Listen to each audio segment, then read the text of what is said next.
Hi everyone, this is Takatoshi Shibayama, the host of the Future Design Podcast. Can the teaching of Zen coexist with capitalism? I struggled with this concept a lot through the 2 decades of working professionally. Can I detach my expectations and achieve financial goals and move up the corporate ladder? Of course, society conditions us to become economic animals and fuels our never-lasting desires. But even if you remove yourself from these conditions, can you still maintain the hunger to progress and reach the heights of your corporate career? Dan Tricarico, a Zen teacher, talks to us about how to live in peace despite all our desires and create unity between the practice of Zen and capitalism. We talk about how it is not about balance between work and life, but it's harmony that we need to seek out. He has been teaching Zen to school teachers, corporate directors, and employees for 6 years, how to recapture a sense of focus and tranquility in life. So without further ado, here is Dan Tricarico. Future Design Podcast. Well, thank you for being on our show, Dan Tricarico. Welcome to the Future Design Podcast. Thank you for having me. I'm pleased to be here. Yeah, it's so fascinating to have another Zen topic in our podcast recording. And I would like to really ask you from the beginning, who is Dan Tricarico? Wow, that's a big question. I'll see if I can say it succinctly. Well, I'm a high school English teacher. I've been teaching for 30 years, and I've absolutely loved every minute of it. But about 2015, 2016, I really started heading toward burnout. And I thought, what am I going to do? How am I going to make it through to retirement? And I used to be a drama major and an actor, and I took a lot of acting classes, and the acting teachers talked a lot about mindfulness and being in the moment and relaxation, breathing exercises. And so I thought, that's what I need. That's what I need to do to be able to make it to retirement. So I started blogging under the name The Zen Teacher, because I've always been fascinated with Zen and Eastern philosophy and religion and that kind of thing. And then I was fortunate enough to have it turn into a book. And then I started giving workshops for teachers all over America and just kind of talking about how teachers can improve their self-care and reduce their stress. And I didn't really expect to have this kind of a path in the twilight of my career, but it's been really a lovely thing to get to do and a way to help people. So it's been super fun. And could you tell us a little bit more about why you had this burnout and then why you sought Zen as a tool for you to kind of come out of this frustration that you were having? Right, absolutely. I think that there were a lot of reasons, especially in education, why the burnout was happening. Class sizes were exploding. I had about 40 students in each of my classes, which is just insane, just far too many. There wasn't always enough funds for materials and supplies, and so I always felt like either I had to provide them, or I had to make do, or I had to improvise and kind of MacGyver things, and there just wasn't enough to go around all of the time. And then also just, traditionally, and I don't want to sound like I'm complaining, but teacher salaries are fundamentally very low. And that makes it difficult, and that can increase the stress when you're kind of struggling all the time to make ends meet. And then the other thing is just there often is a lack of kind of professional respect towards teachers. And yet the funny thing is that I can't think of a more important or noble profession on the face of the planet. And I am honored to be a part of it. But when you're not being treated with respect and you don't have enough money and things keep adding and adding and adding and they don't take anything away, especially, adding all those kids in the classroom. And it's not fair to the kids either, of course. The teacher stress just goes up and up and up. And so that's where it came from. And the reason that I turned to Zen and mindfulness and all of these kinds of concepts is because I really was looking for something that would ground me and bring me back into the moment where I loved being in front of the kids teaching them. And that I didn't have to worry about all of the other bureaucracy and the red tape and the stressors going on. I didn't have to stress out about stuff that had already happened or be worried about the future. I just wanted to be in the moment, and that's what mindfulness is all about. So it was really a great kind of medicine for what ailed me. It really was a way to ground me and kind of solve that problem of the burnout and the stress and bring me right back to the thing that I loved. Yeah, I resonate that with a lot because my mother was a teacher and my wife is also a teacher. So I hear a lot of stories. I mean, on one side, my mother was a public school teacher in Japan. My wife is a private school teacher in Singapore. So it's situation's a little bit different. But I understand that, my mother, growing up, I was watching her using all the materials that she could get, even for herself, to scrape together to make her class more interesting than, what was just based on the curriculum. And I hear a lot of stories about in the U.S. where, the allocation of capital into the education sector on the public side has been kind of going down quite a lot. I mean, I think the U.S. in general it has this kind of feel that and if you're not like kind of the top tier of the people, then you kind of get left behind, right? And if you're not coming from a good background, if you're not coming from a great school location or whatever those situations are, really out of your hands because you as a high school student has no responsibility of how your past generations have done in the past. And they're stuck with that situation and they're put into classes where there's 50 people and draining funds and they can't really get out of this place. I do understand the situation, and that's kind of where I wanted to dig out a little bit is because you're in the US, you're in California, and I hear so many stories about in the US where this capitalism is taking so much more of this Darwinism, survival of the fittest type of mindset, and then putting that into the economy, which has nothing to do with it, right? Because to me, like, capitalism is great, but like, it's not about survival of the fittest all the time, and maybe I can go into that a little bit more in detail, but, for our conversation's sake, I find that, finding those, even with those students that are in high school, yes, academics is one thing, is very important, but at the same time, the mental nourishment is also important as well, because they are thinking, yeah, why am I in this situation? It has nothing to do with me. It's not my responsibility, but I need to get out of this because if I want to get into a good university, or if I want to get step up into a higher social class, then I have to make it myself, and you need that kind of mental and academic kind of balance in order to get there. Right. And I think you touched on a couple really interesting things there. One is the idea that I think one piece of why,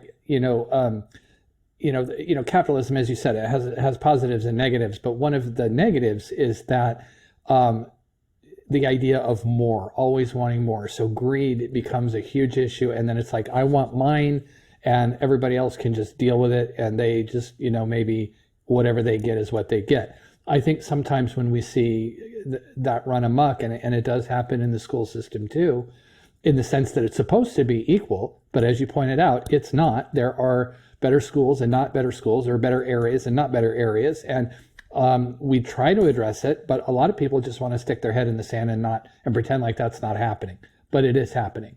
And the other thing that you pointed out, which I think is very much tied to capitalism, is the idea of this ladder that you're always trying to climb up, and we condition our students to be these achievers and these kind of type A go people that are, I've got to take this class, I've got to get this degree, I've got to do this thing. And that really has nothing to do with education, and it really has nothing to do with learning. And they want the grade, and they want the carrot at the end of the stick, and they want the brass ring. But, when I try to teach my students about the importance of learning for its own sake, which frankly, at my age now, that's all I'm doing. Even something like this, I will tell you, is me learning by having these discussions and knowing that this is what real learning is like. The only, I'll say the amazing compensation I get from having a conversation like this is the conversation and the enlightenment and the wisdom I get from just going through it. But when I try to talk to my students about that, they look at me like they don't have no idea what I'm talking about, because they want that A, because that A is going to get them into, the popular college, and the popular college, they're going to get the job they want. And I see that, and I went through that too, but now at 57, almost 58, I realize kind of what a myth we've created. And this kind of bill of goods we've sold them. And I tell my students now, there are many paths to get where you want to go. There's a lot of different things. And I also tell them, if you're 16, 17, 18, you don't have to have it all figured out right now. You don't have to know exactly what you want to do. So you really gave me some ideas there. There are really some interesting things that you were touching on. Yeah, I just look back at when I was 17, 18, and I was told I need to choose a path. And I was thinking, okay, so what am I going to do? So all of a sudden I have to start thinking about what I want to do. But I'm 17, 18. I mean, I'm 42 right now, almost 43. I'm thinking, how would an 18-year-old know what they want to do? I mean, it's just so much pressure being put on, such a young adult, not even adult, such a young child to think about, their rest of like their 80 years of their life. And I think that, the kind of unified system where you have to look at grades in order to get them into a university is probably fundamentally wrong. And Japan and probably a lot of Asian cultures is more like that because, in order for you, like in Japan, I'll give you an example, that in order to go to a good school, eventually or even a good company, you have to start from getting into a good junior high school, and you got an entrance exam for that. And then if you want to get into a good high school, you have an entrance exam for that. And then you have a college or university, you have an entrance exam for that. And only when you get to that level, then you know that, oh, I can go to a really good company, or I could be successful at potentially because of the alumni of that school is so great that I could get a leg up in society. I mean, that's so much pressure from like a 12-year-old to go think about like their future, right? And on an academic level, when once you get there, it has nothing to do with your academic level anymore.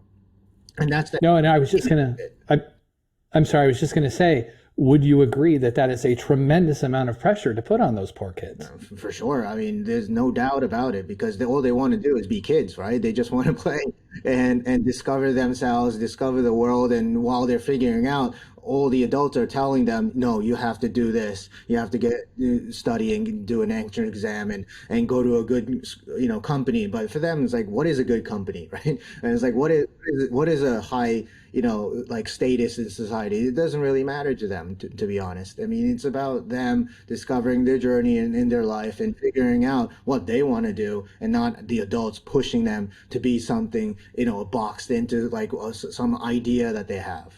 Mm-hmm. Absolutely. And I'll share a quick story about my own daughter here that you reminded me of. Is she graduated last year, and we were in a pandemic and a quarantine, and she started college in the fall online at our house. And she is, very bright student, always did really well in school, but really struggled with the online experience at this college because all of her teachers had the homework and assignments in different places. They were all using different platforms. So she deferred for a semester. And during that semester, what she did, and I was amazed at this, is she started her own tutoring business where she contacted a bunch of her friends from the different schools in the area. She called it alumni tutoring. And her marketing premise was, hey, all these tutors just were in your schools so they can tutor your kids, and they know what it's like to teach, to learn online. They know what your kids need. They know the teachers. And it has just grown and grown and grown. And during that semester, she learned about setting up a website. She learned about marketing. She learned about interviewing. She learned about creating spreadsheets and scheduling. And it had nothing to do with going to school and getting a degree. And, she was looking into, she wanted to be a dietitian and work with nutrition, and she's still interested in that. But she's back now at the college online, and it's going much, much better. And she switched her major to business. Yeah. And she learned so much that semester that she took off, or, that people go, oh, that's a wasted semester. She didn't, or she quit. She's a quitter. No, she started a business and learned so much. And I just think that was amazing that happened. And I don't think people appreciate that. And I don't think in America, our culture values that kind of learning enough. Because, when I was growing up in the US when I was a child, that was the image that I had with the Americas and the people, being there. I mean, it was kind of okay for them to take some time off between high school and university, go back somewhere and to kind of discover themselves. But now it seems like it's more, very, cutthroat now. It's like, if you don't do this, you don't do that, and you're not going to get there. It just completely changed since like the 80s, and maybe it's because of the whole Reaganism and neoliberalism that happened all throughout the 80s, and obviously spilling into the 90s and onwards. And it changed the social construct of the U.S. because it seemed like a lot more egalitarian before, but now it's like more, this is like more individualism. Everything is about you, or sorry, me, and then it doesn't matter what the other people do. And then in order to get that, you have to like step up and get to a good university, go to a good company, whatever. But then, kids, they can figure it out on themselves, right? And I think that this mindset from the parents are thinking, oh, you can't be left out because maybe I'm not in the right place as a parent, so I want my kids to be, better than that. But the thing is, the kids are not your tool for you to like figure your fix your problems, right? Basically, or fix your mistakes in life, and because it's their own journey, it's not yours. Mm-hmm. And it's not our journey; it's their journey. And I always say, who are you in a race with? The kid down the street? No. You are in a race with yourself to just be better than you were yesterday in whatever it is you're trying to do. But you're right. And I think you used a perfect word, which was cutthroat. It's become very cutthroat to try to do the best, be the best, get ahead of the next person, cut people out, and, which I think is a terrible way to live. And so I'm kind of a rebel in that sense. Is I tell my students and I tell my own daughters, be who you are, be what you want to be. You don't have to follow. Do I want you to go to college? Sure, because that was, like you said, it's like that was what I was taught was the right path, but it's not the only path. But I just, like a lot of parents say, I just want you to be happy. So whatever that's going to be for you, but you have to decide that. And I don't want you to be another me. And you don't have to follow my path. And big business guru Gary Vee says, and I've always loved this, he says, the 23, 24-year-old kids are like, what, I feel like I should already have this or that. I should have $1 million. I should be making so much money. And he's like, dude, you could come out of school at 24, screw around for 10 years, and you'd still only be 34, and you'd have your whole life ahead of you. And that, when I heard that, whenever I heard that, I was over 50 when I heard that, and like that opened it up for me. That was liberating for me. I'm like, oh, I got lots of time. I can still do whatever I want.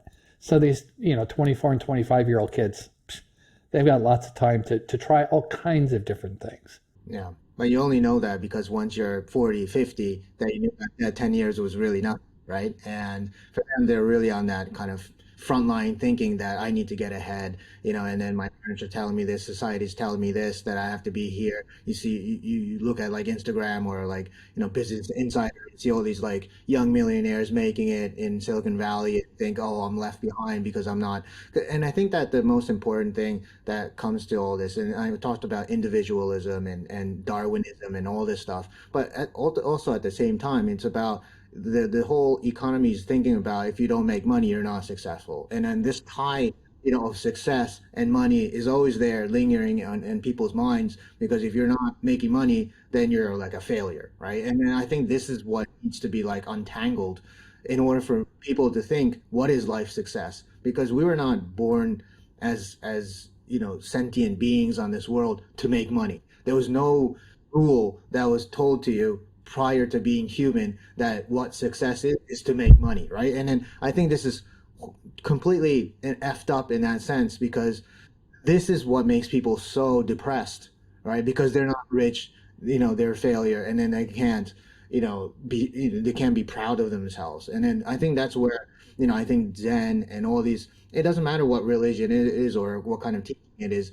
that we need a lot more philosophy on way to live than, and then thinking about money all the time.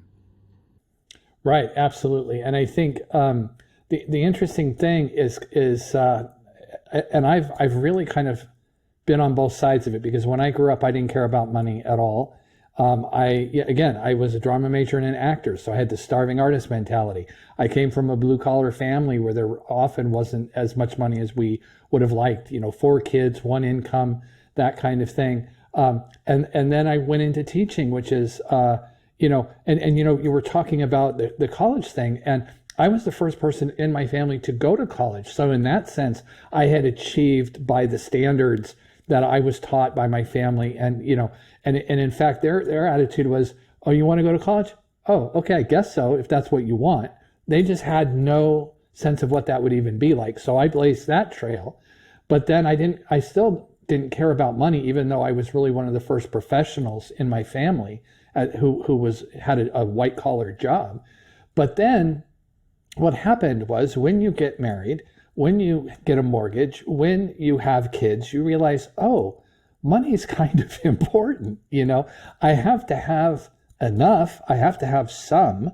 And then, and again, I live in San Diego, California, super expensive area to live. And in fact, we call it the sunshine tax because of the weather. So I have just always had 2 jobs, 3 jobs, side hustles. I mean, because I love San Diego, so I want to stay here. But it's just always taken more. And so now I've also, to some degree, been on that rat race, that merry-go-round of, I got to get more money, I got to get more money, I got to get more money. And it's weird to be on that cycle when I don't care about the money. Because like you said, the mindfulness and the Zen is and I did it even today. There's a place in San Diego called Balboa Park. It's a huge park right by downtown San Diego. It is so incredibly peaceful. In fact, they have a Japanese Zen garden inside Balboa Park. And I go there and I just relax and I get in tune with the trees and I listen to the birds. And to me, that is wealth. To me, the ability to do that is riches. I brought a peanut butter and jelly sandwich. I didn't need, oysters on the half shell or what. I don't even know what that is. But, whatever you think of as like a fancy, food. I just had a little brown bag lunch, but it was glorious. It was amazing. And so finding that beauty and finding those riches in your daily life, whether you have $1 million or $2, is so possible. And I don't think people recognize that.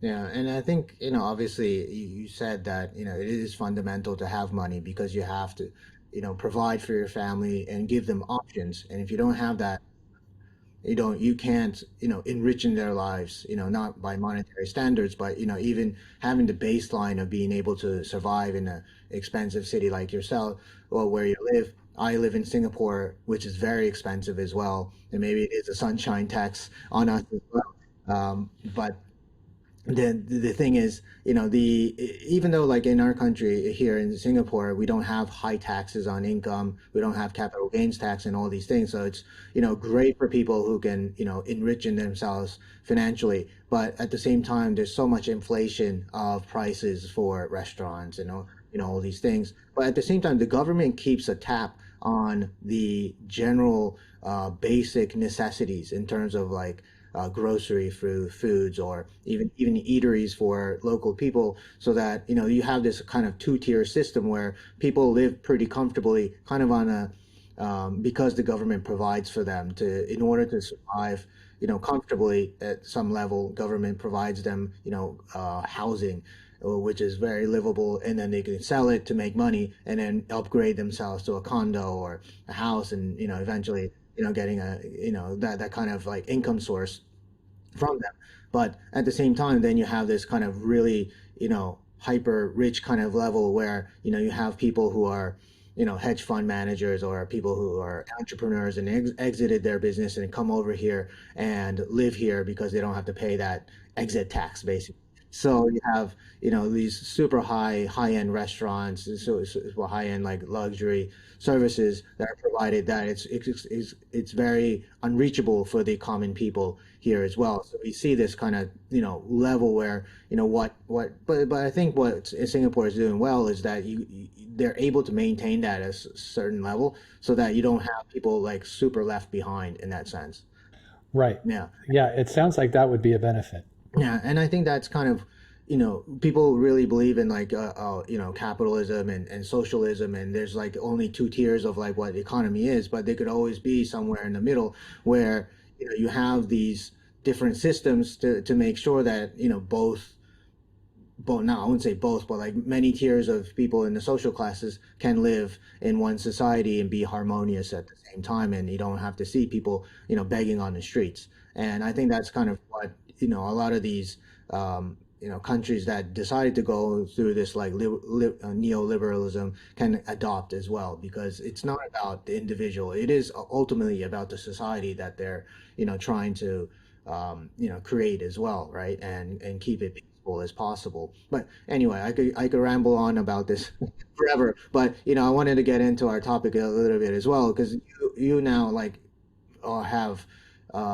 created your own Zen teaching practice with corporates, and it also ties into what we were talking about is people are there to make money, right? They have the quota, they have to please their shareholders, etc. But at the same time, they need to find peace within in themselves, and be able to kind of live in that system where you have to think about being in the present and not worry too much about the past, the future.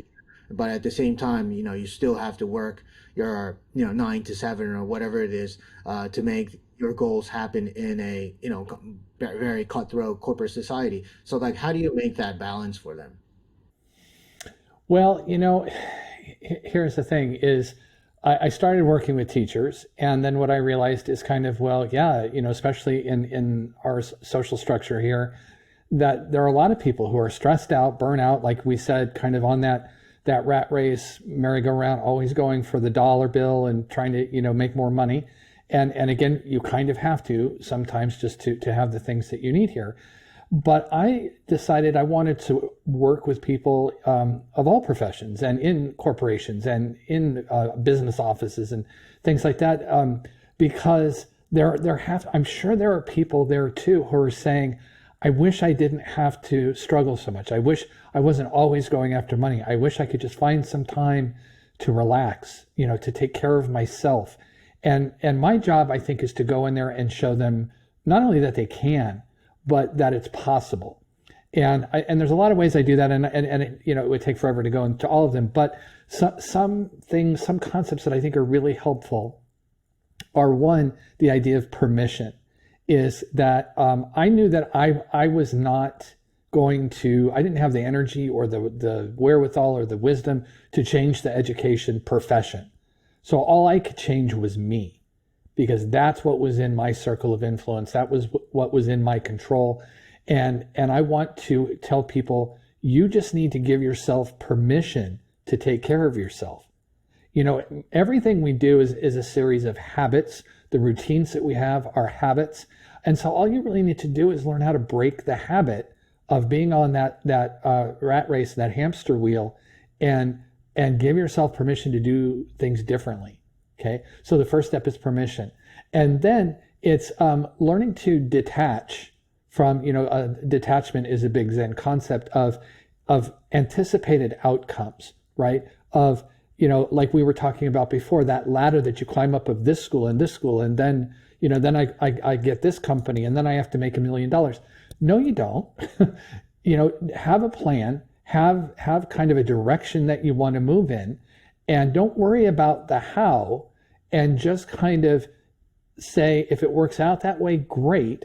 But if I'm pursuing what I want and I'm moving in alignment with my belief system and my value system, wherever I get's going to be okay too.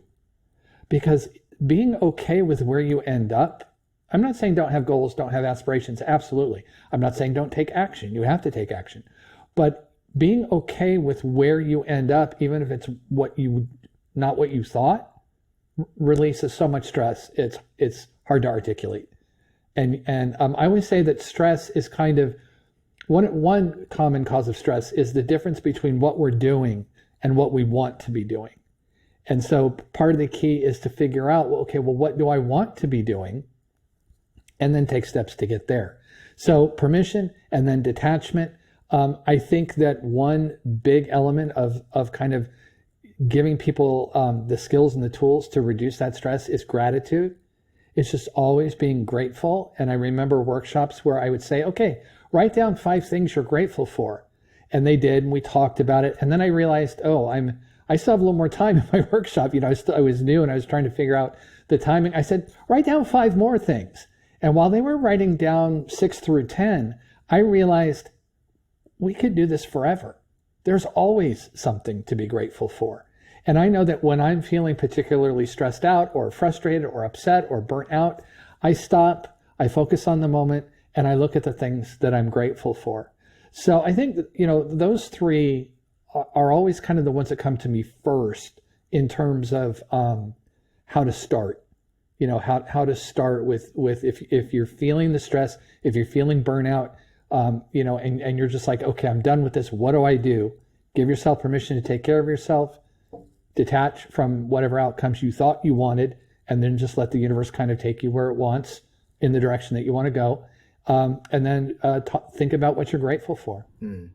And let's dive into those. So permission. So, yes, you can probably give yourself a permission to, go out, take a walk, and kind of come back to yourself, or do some sports, play some music, whatever it is to kind of center you back to where you want to be. But what if there's like bosses constantly telling you, you got to hit those targets. What do you do today? What are you doing tomorrow, etc. There's always like managers like that, always giving you this kind of stress on a daily basis that you have to perform, right? So under that pressure, I mean, how do you get yourself to go for a walk and do the things that you want to do?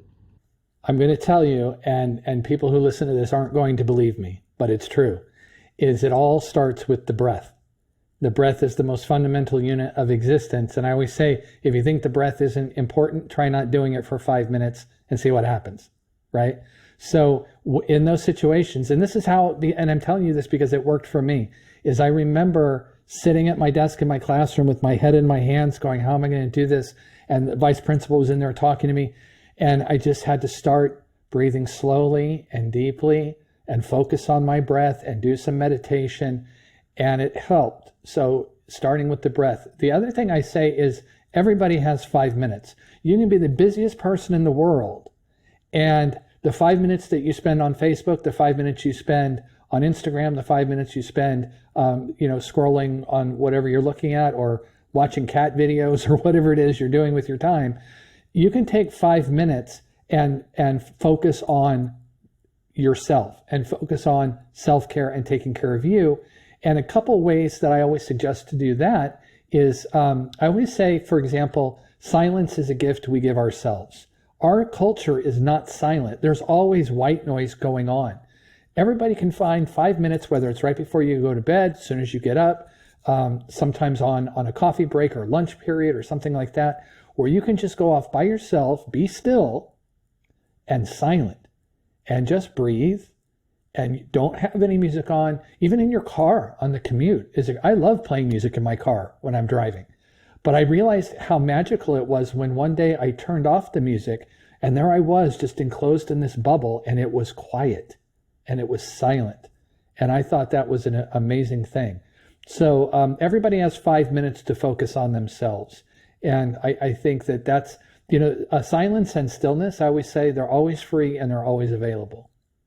Yeah, for sure. What I usually do is before COVID, I used to go to the gym and practice jujitsu during lunchtime. So that was kind of my time to reset, from the morning, and then prepare myself in the afternoon. But now I don't have that anymore. So what I do is I do spend that 5 minutes right before I have lunch to have that quiet time, and then focus, and not focus, but like just have that time for me to really kind of refresh that morning part of the session, and then usually before I go to sleep, or maybe a couple hours before I go to sleep after I finish my work, then I do meditation for about 15-20 minutes, so that I kind of close off the day in that sense, and then my mind is much more still, going into having lunch or socialize with other people, because all that day stress is gone at that point,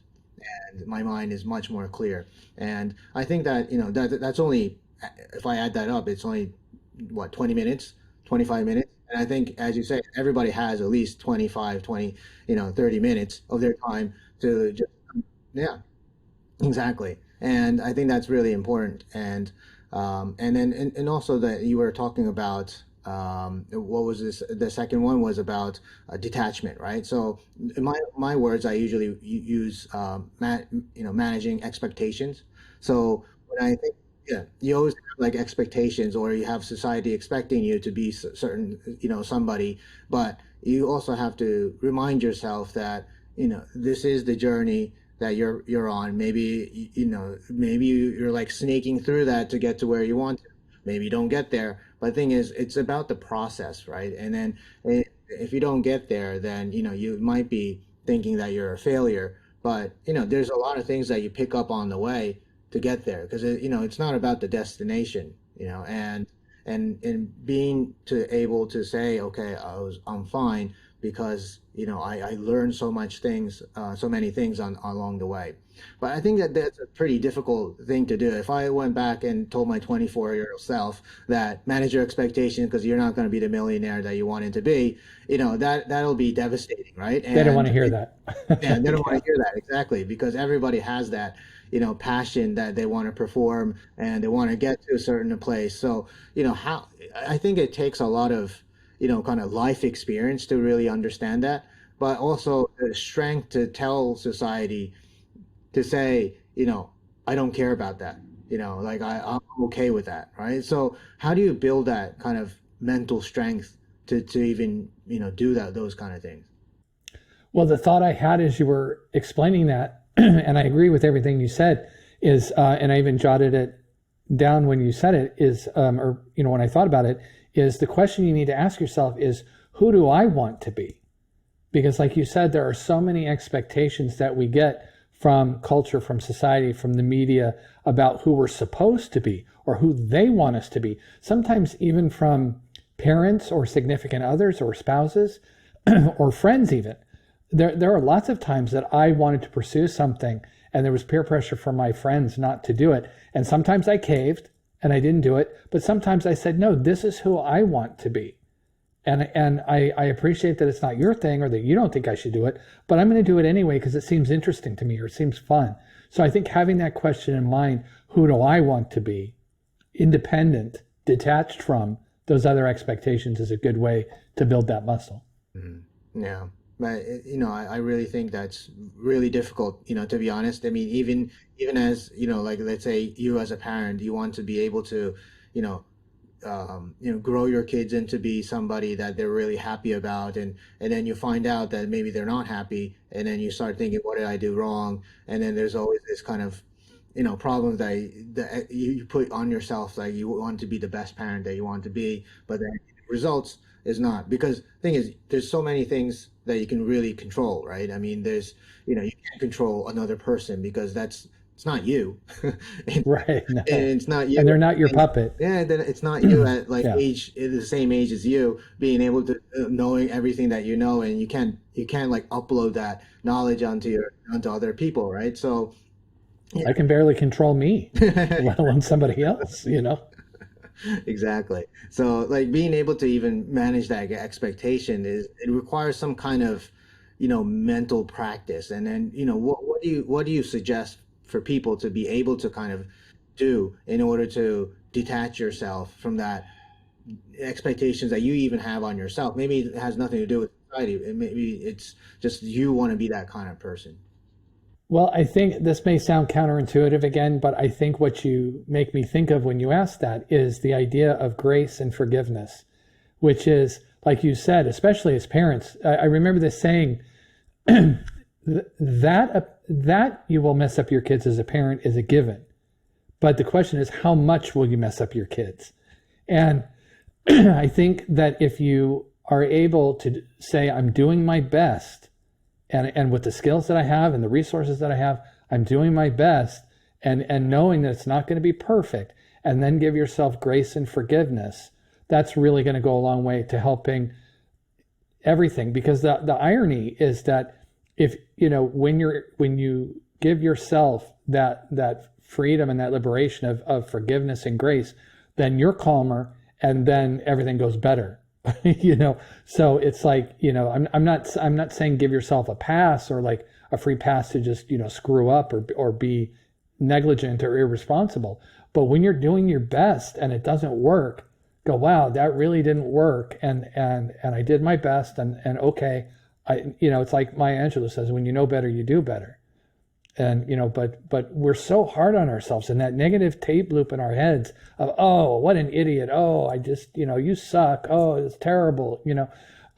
We need to break that pattern, in all areas of our life. But, you were talking specifically about parenting, and I did that too. I made a lot of mistakes, and I kicked myself and called myself names in my head for all the parenting mistakes I made.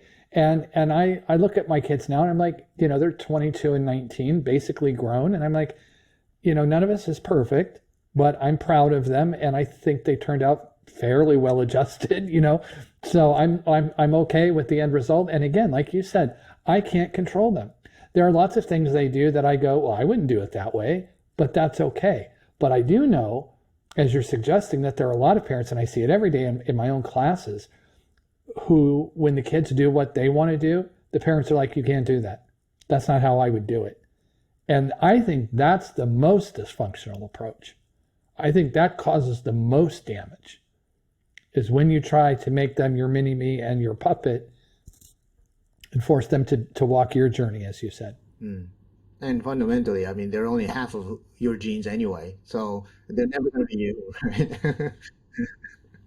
And yeah, and you also touched on being grace or gratitude or graciousness about what you have in life. But I've also thought about the other side of things as well. So, what am I not happy about? And I usually think about, of course, I think about the things I'm very happy about, but you also have to face your negativities as well, what you're not happy about in your life, and then try to think about how can I get rid of these in order to make myself more peace about myself, right? And then you could start to feel happy about, I'm happy about this, I'm thankful for this, all these positive things come out and shine a lot more, because you have squeezed down and minimized the negativities in your life. And I think that practice to me helped me a lot personally, because I thought, back 5 years ago or whenever it was, I was thinking about, what doesn't make me happy and how can I cut them out? Because, that's my choice. I can cut out certain things that are under my control to make sure that I have minimized the negativities in my life so that I can focus more on the positives. I mean, what do you think about that approach? Well, I think what I hear you talking about is reflection and self-awareness. And we, in our culture, I think we don't value those either. It's everybody, wants the white noise. Everybody wants to watch the Kardashians. Everybody wants to watch The Bachelorette, because then they don't have to think about what's really going on. No offense to The Bachelorette or Kardashians, but it's a little mindless, right? If when we reflect, when we do look at, like you're saying, the things that aren't going well or the things that are negative in our lives, I say that's one of the reasons people are afraid of silence. Is because when you're still and you're silent, you have to face what is. It's like when we're laying in bed at night and things get quiet, then all the demons, rise up, and we see, oh, this is not good, and that relationship is not great, and my spending habits are terrible, and I'm in so much debt, and all of that bubbles up because we've turned off the white noise of the world, and we don't have, Instagram going and Facebook going and all this kind of stuff. And so I think the first thing you need to do when you start practicing things like stillness and silence is to own that, reflect on it like you're saying, and say what needs to go or what do I need to adjust, and have that self-awareness of saying, no, I'm not perfect. These 3 areas are terrible, like I just recently joined a kind of a business mastermind group. And I said the 3 areas I want to work on is my business, health and fitness, and spirituality. And so I was trying to reflect on, well, what areas in my life are out of alignment? What areas are not balanced, right? And especially health and fitness, because I'm not a worker outer. I've never been a worker outer.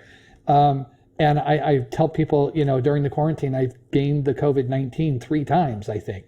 And so I have to really look at it. And I just did a big move into a new place, and that's very stressful. So I've rationalized why I don't have to do it. But now it's time to reflect, and it's time to look at those things and say, this is not in alignment with who I want to be, and what steps do I need to take to be self-aware enough to say, I want to move in the direction of who I want to be. Just like that question I said, who do I want to be? Well, I want to be somebody who is healthy, perhaps a little bit more fit. I don't have to be Arnold Schwarzenegger, but maybe a little bit more fit, and maybe move my body a little bit more than I do, So I think that reflection, which is really hard sometimes, to look at the things that aren't working, and then the self-awareness of who am I, where am I, who do I want to be, and what are the steps it's going to take to get there. I always say the most fundamental question is, what do I want? And people are afraid to ask that question. And a lot of people say, well, I don't know. And that's a tough one, because I get that, because sometimes we don't know. But I'm constantly asking myself that question, because I say, if I don't keep asking, what do I want, I'm just going to end up someplace. And that's okay. But why not end up someplace you want to be? And the only way you can do that is knowing very specifically what you want. Yeah, I think what I want is also kind of blurred out by the white noise as well, because if you exactly determine what you want, that's a hard choice, because then you have to cut out many things in your life, and you have to change who you are. There's a lot of things that goes into being what you want, and I think a lot of people can't face that either. Even on top of the negativities that you need to cut out, I mean, even the positive things that they want out of life is hard to get as well. So you're right, because it's saying no to a lot of things. Yeah, exactly. And it's hard. Yeah, and it's also the reflection part about so what am I doing wrong that I'm not getting there, right? So it's kind of same results, but using a different system to get to where you want to be. But I think everybody tries to think what I want is a little too specific, because they say, I want to make, I don't know, $1 million, or I want to have, this in my life, or I want to have that in my life. And I think a lot of times it's kind of material, and it's not really about fundamentally you as a person, forget about, what the social norms are, or, what this social, kind of expectations are in your life. But it could be simple as, I want to be healthy, I want to be able to see my grandkids, or I want to see my great grandkids, I want to get there, right? Think about at the very end of your life, what are you going to really think about when you die? Are you going to think about a treasure chest that you've created? Are you going to think about the great families that you created? Or are you going to think about all the friends that you made in your life that made you so happy? I mean, focus on kind of more, it could be pretty vague things, but I think it could be things that are more, in touch with your human values rather than material values.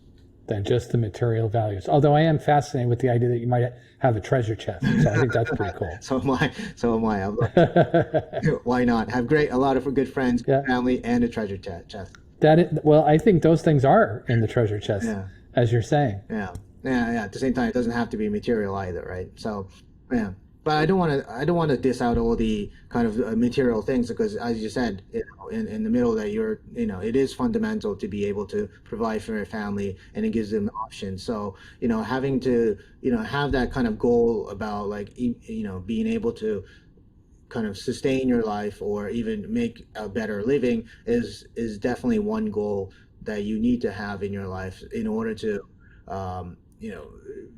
just have a life, right? I mean, that's kind of the fundamentals of being able to live. But then, at the same time, that shouldn't be your only sole goal, right? Because then it just becomes, a kind of speculative way of living, because if I do this, maybe I can make $1 million. If I do that, so it's always you're kind of gambling on your life, or, you're putting so much pressure on your life that you have to, deprioritize a lot of things that you really also that is important to get there as well. I mean, it's so hard to balance these things, right? And I think that, you as a Zen teacher, you probably have a better way to balance these things out. For most people, balance is the most difficult thing in life. Well, it is. And, it's funny you mentioned that because I used to talk about work-life balance, and that's exactly what I was going to say is things are out of whack because, you're focusing on the material, but then these other things are not part of your approach. But I read this article on something that the writer called harmony, meaning that if you are making decisions based on you're in alignment with your belief system, your personal values, and who you want to be, that even when the stress rises, it's not going to affect you as much because you're acting in harmony with who you want to be. And I love that idea because you're never going to get a 50-50 balance of work and life. It's never going to be even Steven on the scales, right?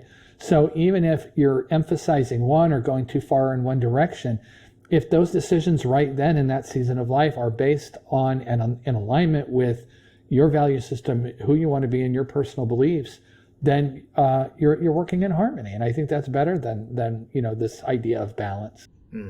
I see. Yeah, harmony and balance is quite different, right? And I think I like that word harmony a lot more because balance is like something numeric that you need to kind of balance out, as you say, 50-50, whereas in harmony, it doesn't matter like what percentage is more or less. I mean, it's about, completing that full circle. Mm-hmm. And it seems more like a dance to me, and it's a rhythm, and you're just making me think of that now. I haven't thought of that before, but that idea of harmony, really, there's a rhythm and a choreography to that in the rhythm of life. And I think that's what I've sort of started moving toward in terms of when I feel that things are out of whack, I'm like, okay, where am I out of harmony? Where am I not making decisions based on who I want to be and what my values are? Because often we're trying to please somebody else or live by their values. And that's when the stress kicks in and the burnout kicks in. Yeah, for sure. Okay, well, I think we had a wonderful session and love having. Yeah, it was super fun. Well, but if there's anything that you want to leave behind for our listeners, I mean, it would be great. Sure. When you ask that, I think the thing that I think about is actually I have my own little baby podcast, and here's what I always say at the end, and because I thought, what do I want people to know? What do I want to leave them with? And I'll say it here too, which is you are okay exactly how you are, and you have more power than you think. Because I think those are two things people don't hear enough and they don't realize. Especially you're okay exactly how you are. Right. Okay. Well, thank you so much for your time, and I'd love to have another chat. Thank you. Sometime soon. Yeah, anytime. This was very fun. Thank you for having me on. Hi, this is your host Takatoshi Shibayama. Thank you for listening all the way to the end. Now, if you enjoyed or disliked the show, please let me know by writing in the comment section. The only way I can improve or add value to you is through your voices. If there are any topics that you would like me to pick up, please also let me know in the comments. I'd love to start chatting with you all. And if you would like to continue watching the show, please subscribe. Thank you.